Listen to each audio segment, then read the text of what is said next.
are you all you beautiful shining souls, all you beautiful faces out there? I'm going to start us out.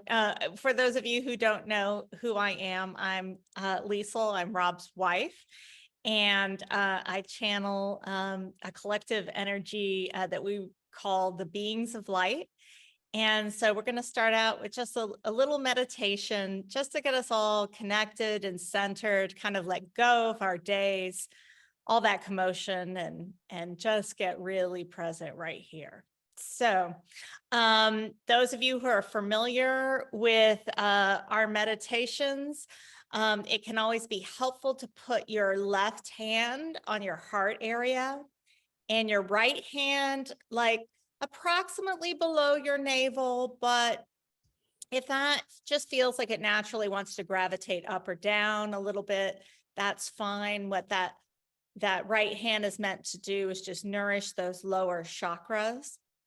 So, but if at any point you feel like it is uncomfortable or distracting to keep your hands in these positions, by all means, just, relax and let them go into whatever position they want to go into.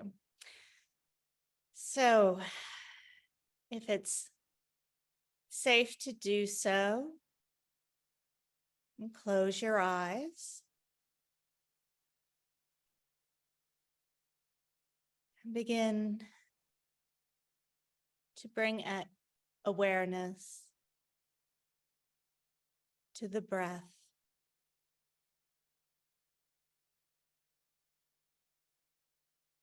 To that inflow and outflow that has been with you all day long,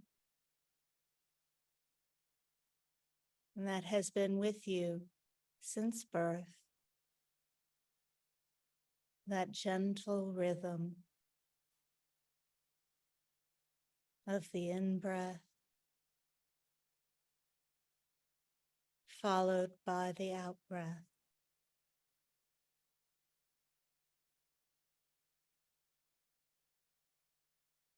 Such a soothing, gentle rhythm, and it's with you all day long. You need only bring awareness to it.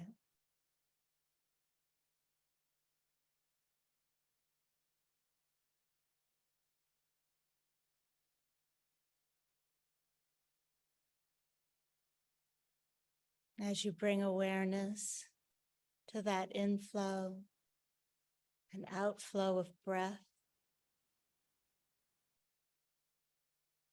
begin bringing awareness into your body. So much energy accumulates and centers in the mental regions. But there's an entire field of alive awareness, of beingness in your body.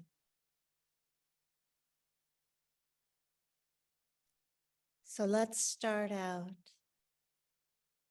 bringing awareness to the heart area.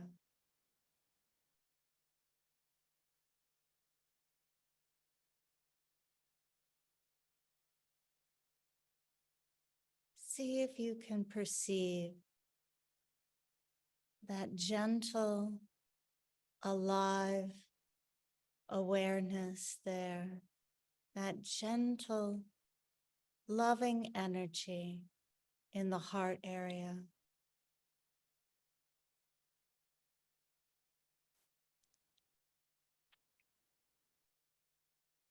This is your inner body.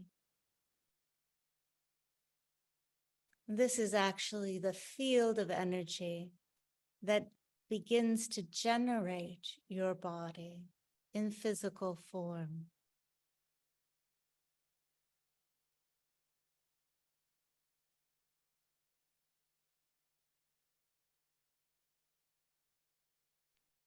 Keeping that awareness in the heart area. Remember that the heart has a great intelligence. It actually contains tens of thousands of neurons, just as the brain does. And the heart actually recognizes information before the brain does, because it is plugged into the universal field. In these challenging times, when it seems like you can't find the truth in the world through your mind, know that you can always find the truth with your heart. And humans are undergoing a great migration in the center point of their energy fields, from more mental centering to heart-based centering.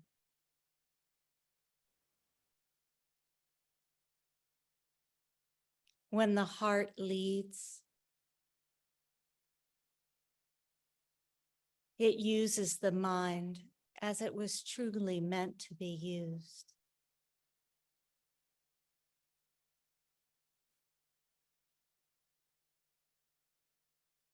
And now, begin to bring awareness to the soles of your feet.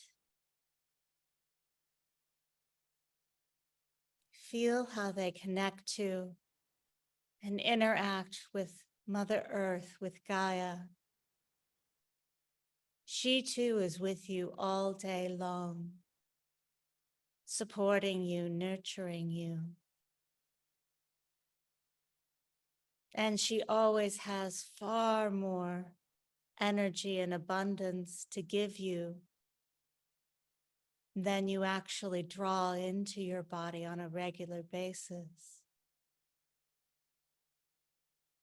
So now, more fully open to receiving her love and energy through the soles of your feet. Allow this gentle golden warmth to begin moving into you, nourishing all your cells and tissues,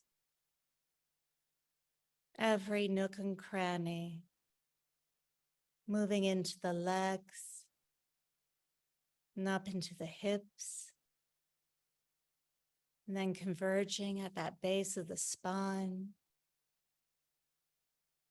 and moving up the spine. And as that golden energy moves up, it lights up every chakra and gives every chakra a boost. And that energy continues to travel up, out through the shoulders and into the arms and hands, up the neck, into the head, and up to the top of the crown chakra and out. And there it merges with and meets a beautiful column of divine white light energy. This is source energy. This is the unmanifest.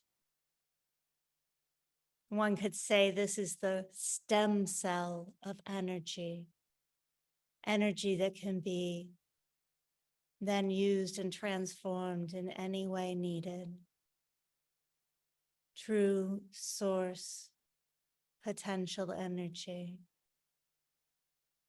And begin to allow this energy to move in through your crown chakra into your body, filling your head and down your neck, into the torso, down the legs, and through the feet, and joining again with Mother Earth. Now bring your awareness again to the heart area. Feel how that subtle aliveness, that subtle field of love in your heart has been strengthened and amplified. This is just the tiniest glimpse of who you are. For who you are is a profound love, light, peace, being that defies being put into words.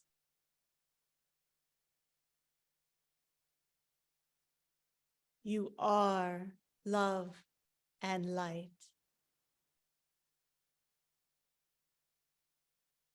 And therefore, there is never a question as to whether you deserve love, because you are love. And all that you encounter actually is also love. There may simply be a distortion covering this up on the very surface, but the depth of all beings and all forms truly is love, light, unity, oneness.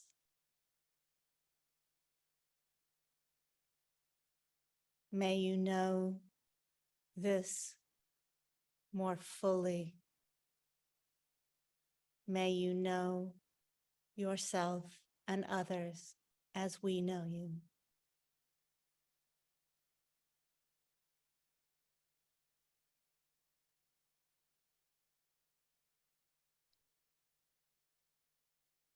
Begin bringing your awareness back into the room that you're in. Slowly begin opening your eyes, feeling yourself here, present now, in time and space. Feel yourself solidly in the chair that you're in, or laying down, whatever position you're in, and joining us in this wonderful time of sharing.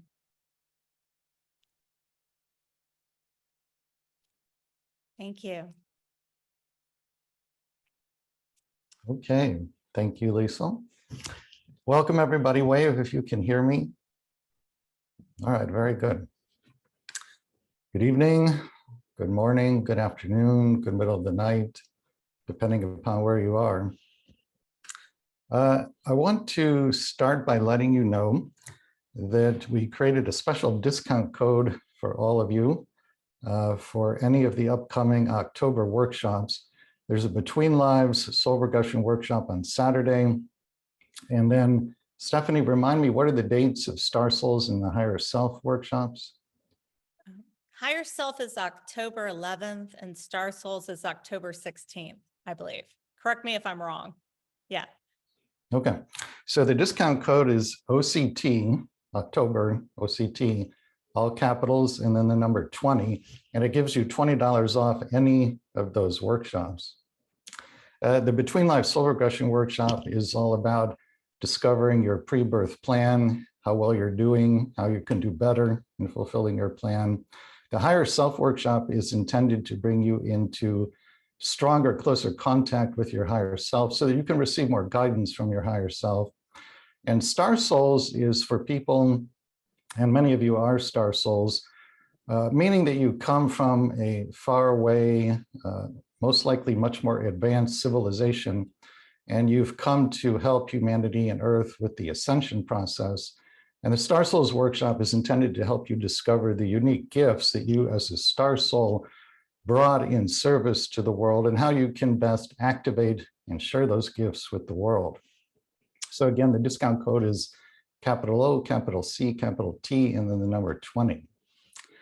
I want to start by spending a few minutes sharing with you the 5 main reasons I have found in my research for why we plan big challenges for ourselves before we're born. Now, there are a few people here who have heard this information before. If you've heard it, I would ask, just bear with me, think of it as a good review. It will only take a few minutes. But this is the fundamental information that anybody should have in order to understand what pre-birth planning is really all about. So again, 5 main reasons why we plan challenges for ourselves before we're born. The first reason is balancing and releasing karma. Balancing and releasing karma are not the same thing. Balancing karma means that you plan to have a new experience that energetically offsets a previous experience. Releasing karma means you heal the underlying tendency that created the karma in the first place. In other words, if all you do is balance karma without also releasing it, you'll end up recreating the same karma over and over again.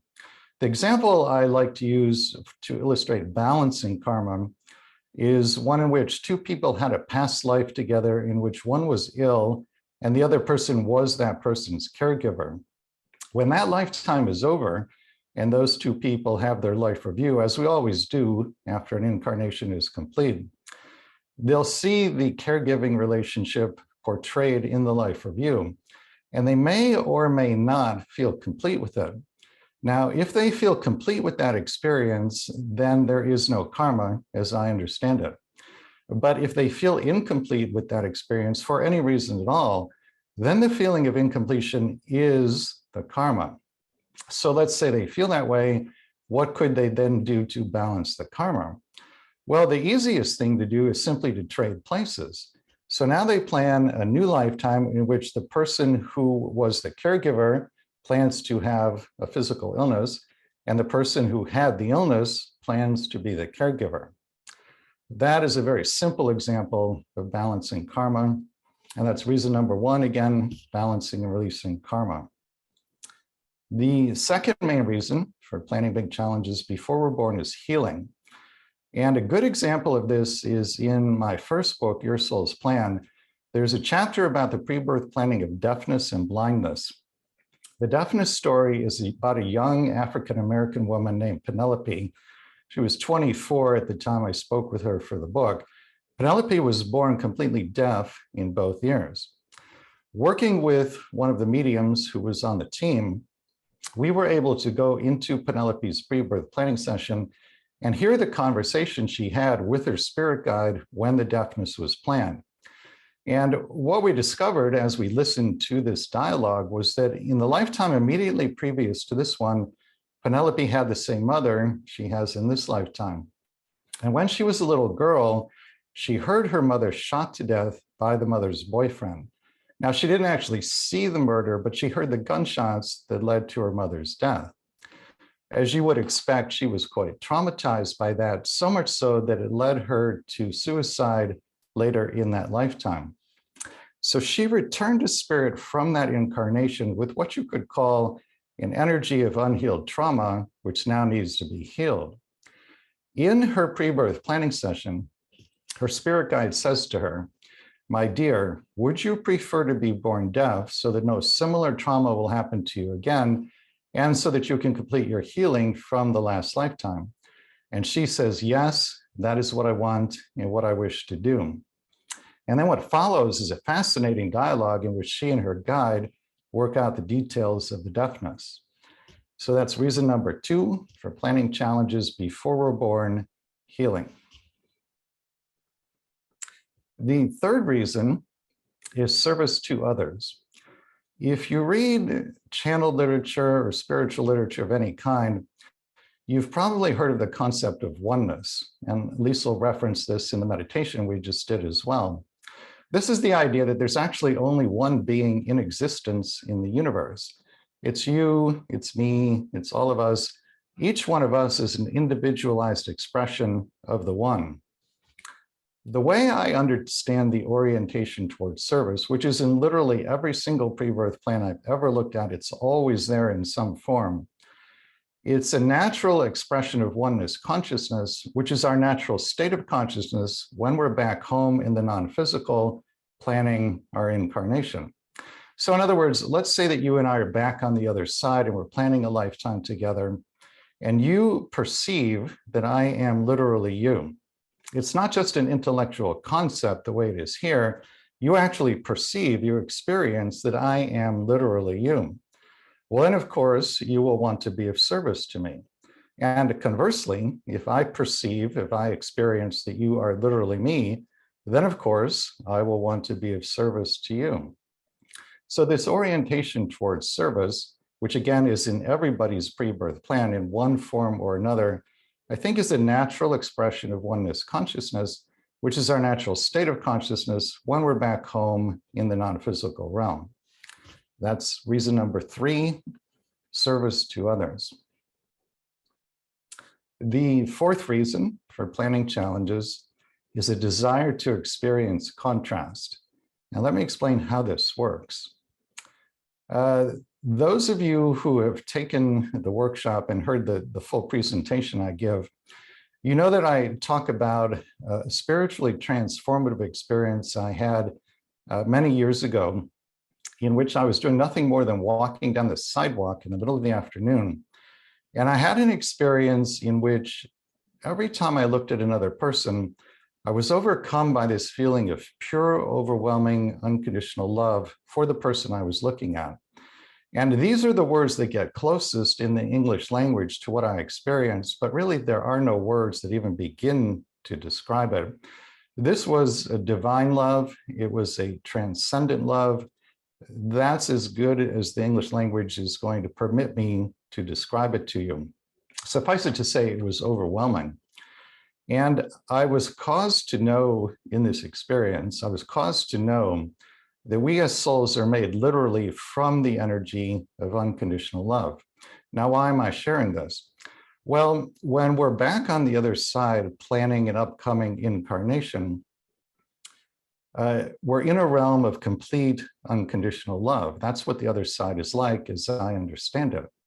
So if we as souls are made literally from the energy of unconditional love, which is what I was caused to know in that experience that day, and if we're in this realm of only unconditional love, that means we experience no contrast to ourselves, which in turn means we don't fully understand or fully appreciate who or what we are.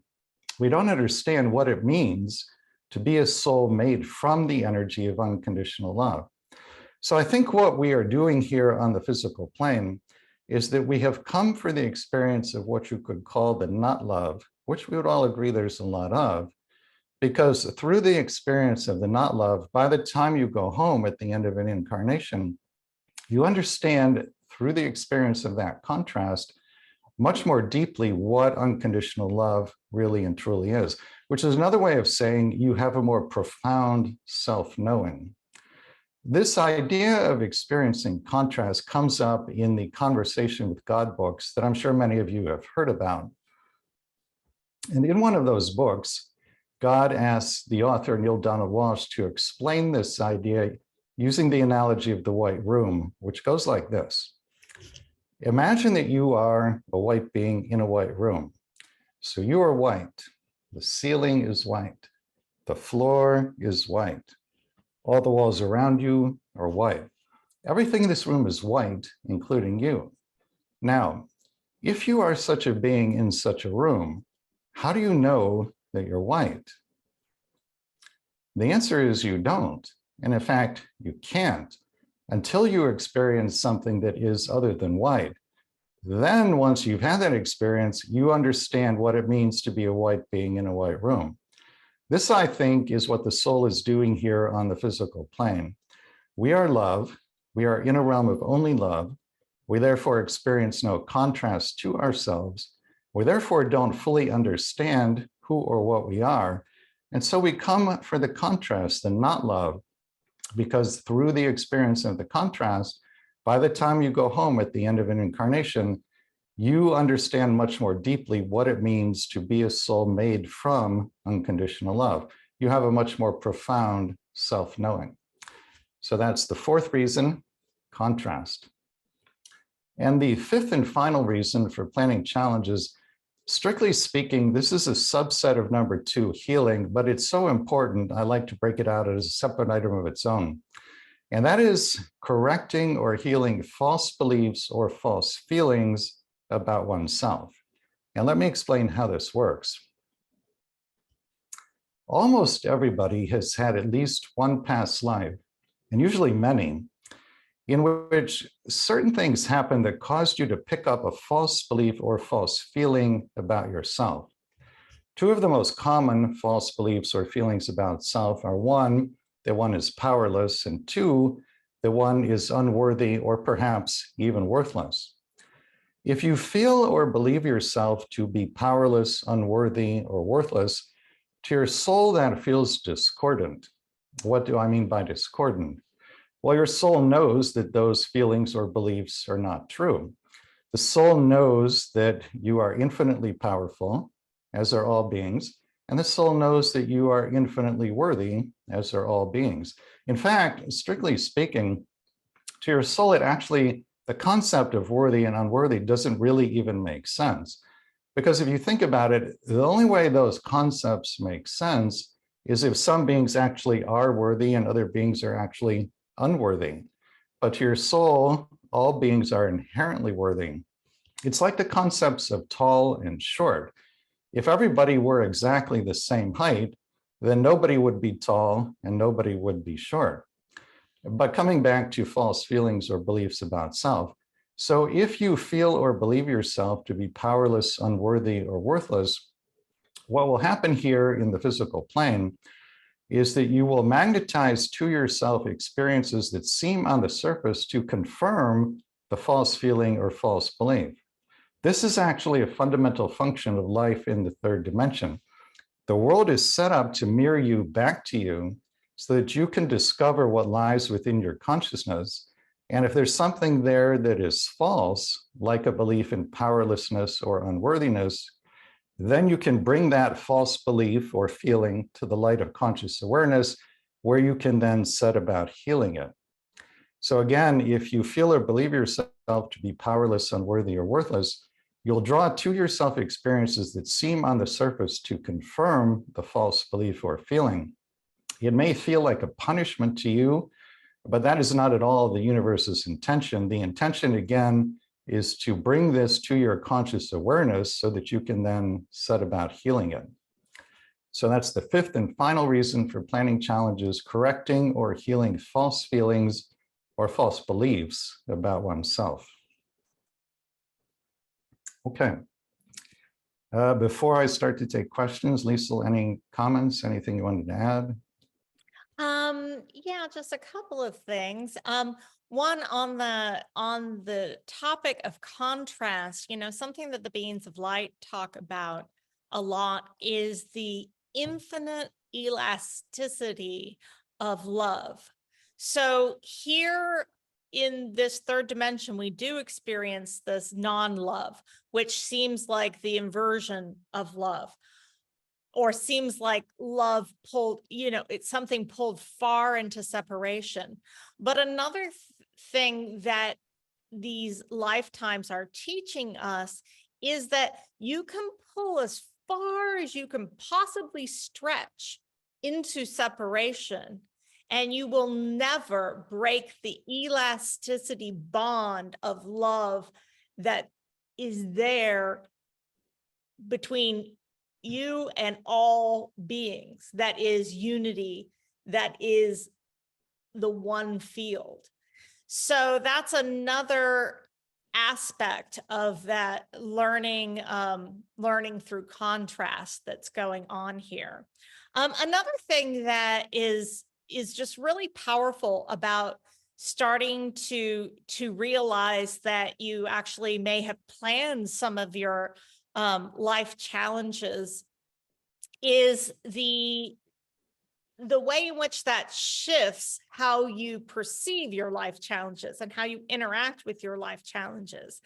And you shift out of maybe a more victim-oriented consciousness, a sense of like, why do these things happen to me, to a sense of, oh, I'm cultivating this divine virtue through these challenges that my soul has chosen. I'm growing and evolving and learning how to be more compassionate, more patient, whatever it is that your soul has decided to take on in this lifetime.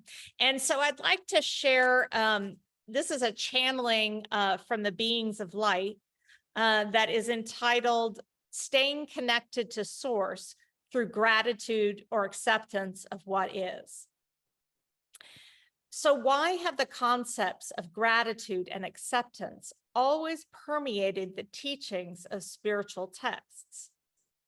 The difference between gratitude or acceptance and dissatisfaction or ingratitude is the difference between unity and separation. When you experience gratitude for what is, acceptance for what is, you ironically welcome the very power of change into your life because you enter the dynamic playing field of God. The only place where God or spirit or your highest self or unity consciousness, the only place where the truth deep within you intersects this world is in the now moment. Therefore, when you say no to what is, when you recoil from what is, you shut yourself off from your connection to the deepest of all powers, which you are, which is God.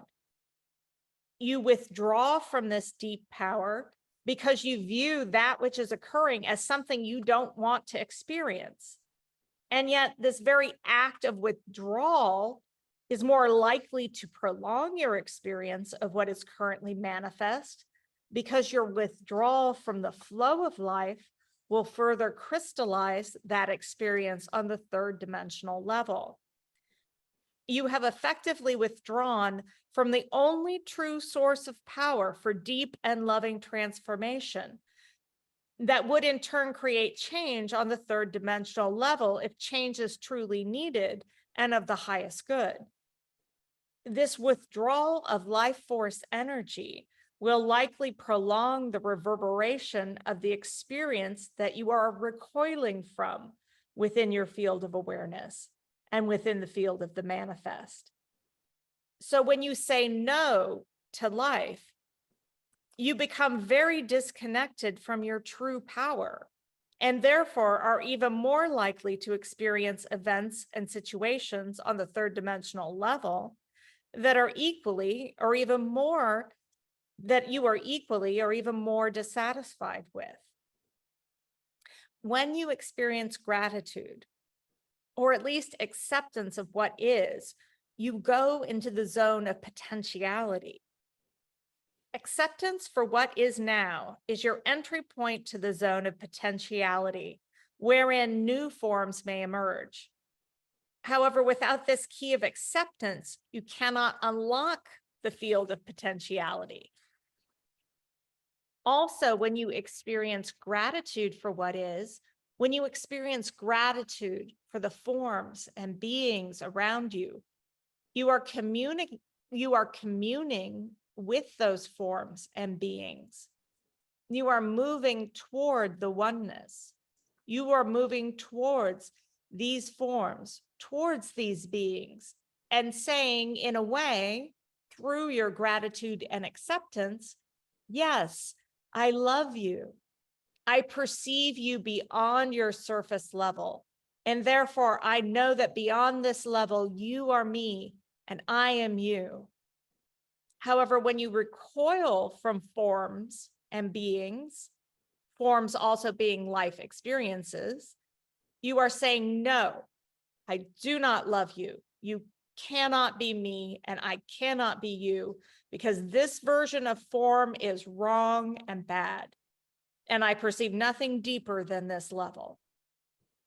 Through this resounding no to what is, you experience a deep sense of separation and you shut yourself off from the source. It is this blockaded flow of life force that is ultimately the cause of all of the suffering you will then inevitably experience. However, you mistakenly attribute this suffering as being caused by the other person, form, or situation. Always know our love is truly with you because our love truly is you. So you can really transform your life through the simple practice of acceptance and gratitude. And I would say acceptance is a first step. Gratitude is a greater expression. And if you can meet life from a place of yes, if you can meet the present moment without rejecting it, then you can live in a state of the flow. You can live in a state where you can be connected with your true power. And what they're saying in here is, ironically, that's actually what will facilitate any change that's needed in your life. And it's actually the no, the resistance to life, that is much more likely to keep life in the same kind of form that it currently is. Just to add a little bit more to the idea of saying no to a particular person or form or challenge, people don't realize the energetic impact of saying no. And I'm not talking about literally saying no, I'm just talking about being in resistance to what you're experiencing. You know, when you are giving the universe an energetic no, your intention is just to say no to whatever this one thing is that you don't want in your experience. But that isn't what the universe hears from you. It just hears no. And it takes it as a global no. It takes it as a no to physical health, a no to abundance, a no to spiritual clarity, a no to love, a no to every blessing you want in your life. So you've heard the expression, when it rains, it pours. That's what that expression is referring to. You say no in your mind to just one thing, that's the rain. But now you've given a global no to the universe and shut down the flow of all blessings, and then it starts to pour. So that's why it's so important to do anything and everything you can to minimize your resistance to whatever it is that's in your experience. And just for clarity, that's not the same as saying, as Rob said, it doesn't mean that you cannot say no. The beings of light say that you can say no to a person with as much love as you can say yes. The no that Rob is talking about is the no that means a resistance to what already is. It means encountering life from a standpoint, from a position that this should not be, but it is, but it shouldn't be. And that sets you up to be in a very uncentered position. It sets you up to be in a position where you cannot express your true power. It would be like if you think of martial arts, the whole concept of all of the different martial arts is taking the energy that is coming to you and moving with it and transforming it for your benefit. But in no martial arts is there, that I know of, is there a position where you just have a rigid stance, because you'll just get knocked over. And that's what life will do to you too.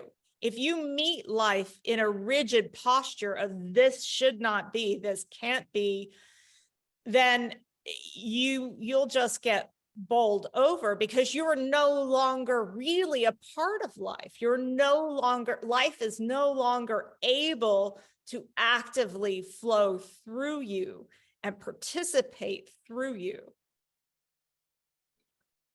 Okay. So I'm going to take a couple of the questions that were submitted by email in advance, and then we'll open it up to a few live questions. So as I was scrolling through the long list of submitted questions, I noticed certain themes. There were a large number of people who said something along the lines of, I'm facing a challenge with, and then fill in the blank, whatever it might be. There's so much suffering involved in this. I just can't believe that I would have planned this. What would you say about that? So I want to say a couple of things about that. First of all, I hear you and I empathize. I myself, even though my life is devoted to studying pre-birth planning, I sometimes feel that way in regard to my own challenges. That is a natural human reaction. Just allow yourself to have it without judging yourself or shaming yourself. Another comment I want to make that I think you'll find very interesting. When I was doing the research for my second book, Your Soul's Gift, we were doing a channeling session with Jesus, who is one of the main contributors to that particular book. And I asked him the question, how does somebody know if a challenge they're experiencing is something they planned themselves before they were born, or something that was not planned and it just sort of randomly happened here on the earth plane? And he had a really, really interesting and surprising response. He said, whenever you think to yourself, this should not be happening, that thought almost always indicates that whatever is happening is something you yourself planned before you were born. So something to keep in mind. The last comment I want to make about this particular question, it's important to understand that there's a very big difference in perspective between the way you look at things while you're here in body on the earth plane and the way you look at things when you're back on the other side planning an incarnation. One of the main differences is that when you're back on the other side planning an incarnation, you know that a lifetime on earth is actually very brief. It's here and it's gone like a clap of thunder. You may or may not have that perspective while you're here in body. And if you're suffering, you probably don't have that perspective, but that is how you look at things when you're back on the other side. A second main difference in perspective is that when you're in the non-physical realm planning an incarnation, you know that nobody is permanently harmed by anything that happens here. Again, you might or might not have that perspective when you're here in body, but you do have that perspective when you're home on the other side. And the third main difference in perspective is that when you're planning your life and your challenges, you're acutely aware of the fact that the healing, the learning, the growth, the wisdom that will come from those experiences will become part of you literally for all eternity. Again, you might or might not have that perspective when you're in body, but you do when you're planning your life. So from that perspective, that a lifetime is actually very brief, no one is permanently harmed by anything that happens here, and yet the wisdom becomes part of you literally for all eternity. From that perspective, it actually does make sense that some souls, not all, but some would plan very big challenges for themselves. I'd like to add something to that, which for those of you who don't know my background, I actually suffered from very, very severe OCD, obsessive compulsive disorder. It was really debilitating, and I experienced a level of daily terror that I hope none of you have ever experienced, and went through just really many years actually of real difficulty and darkness. However, I will say now that I am actually really grateful for all of those experiences, as horrific as they were, because I do not think that I would have had the motivation to dig as deeply as I did had I not gone through that. I basically experienced a situation where I, unlike most people, could not rely on my mind and my personality to navigate life. I just became so ill in a sense that I was non-functional. And so I had to dig so deep and find something that transcended that, and get that connection with a guidance system that transcended what my mind was telling me. And now I am so very, very grateful that those experiences opened me up in this way. So I know that for those of you that are still in the thick of it, so to speak, that there are gems in there for you, that there, if you just go deeply enough, there are these amazing silver linings that can be exposed through those experiences. And you can come to know the truth of who you are in a way that you would probably not have the motivation to dig to if you had not gone through those experiences. Another question that came up repeatedly in the questions that were submitted by email, there were a number of questions about pets. The main question was, do we really plan our lives with our pets? The answer to that question is yes. And those of you who want more information about this, there's an entire chapter about the pre-birth planning we do with our future pets in my second book, Your Soul's Gift. I'll share with you the outline of the story there just to give you a feel for the material. The person who is the subject of that chapter decides before coming into body that she's going to be a dwarf. And in this lifetime, she's actually 4 feet 8 inches tall. And I don't have time now to go into the reasons why she wanted to have this experience, but suffice it to say, this was her plan. So after putting that plan in place, her spirit guides say to her, this is going to be really difficult, especially when you're a child, because you will be so much smaller than all the other children. They're going to tease and ostracize you, and it's going to be extremely rough for you. We need to put supports in place to get you through this. What would you like those supports to be? And the plan they come up with is that she will be surrounded by all sorts of pets who will love her unconditionally through this very difficult experience of being a dwarf when she's a child. And then the pets come into the pre-birth planning session.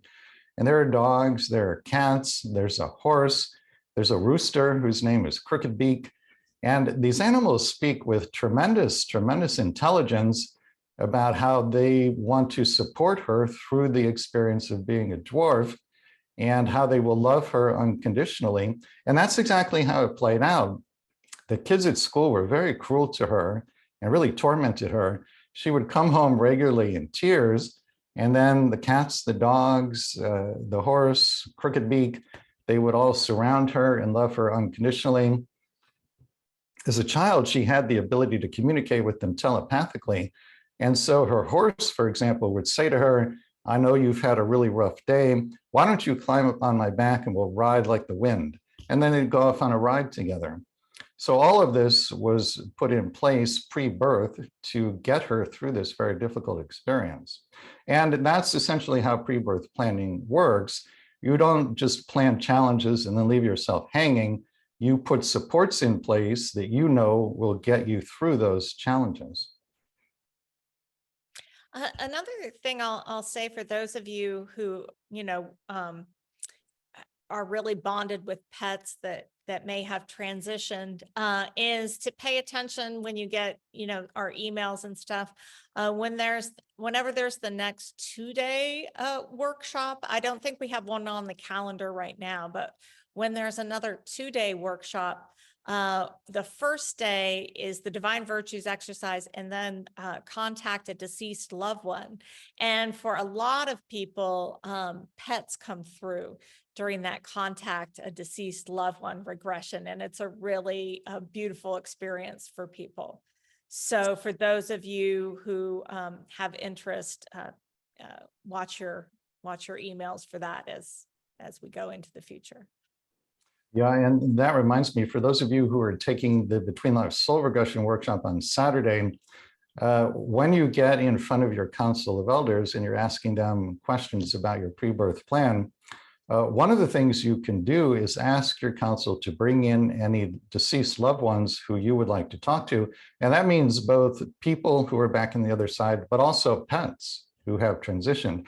Now, I'm not going to prompt the group on Saturday to do this. This is not officially part of the process, but you have a lot of latitude to go off and create your own experience. And if you want to, you should feel free to ask your council to bring in any people or pets who you would like to reconnect with.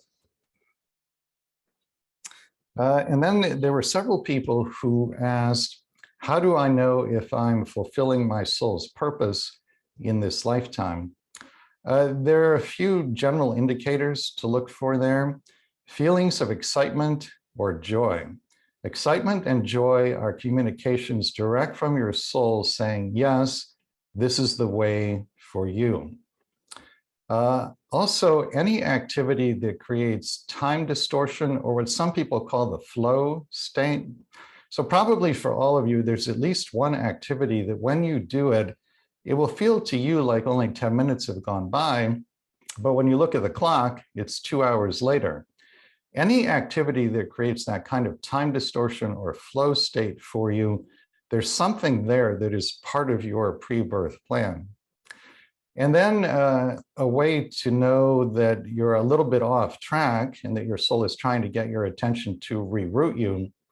And this is also the focus of the Divine Virtues exercise in the 2-day workshop. When you go through that process of the Divine Virtues, you end up creating this matrix that shows you what you learned, the divine virtues you cultivated in response to your major life challenges. And very often people will see a pattern in this matrix in which the same kind of life challenge keeps recurring.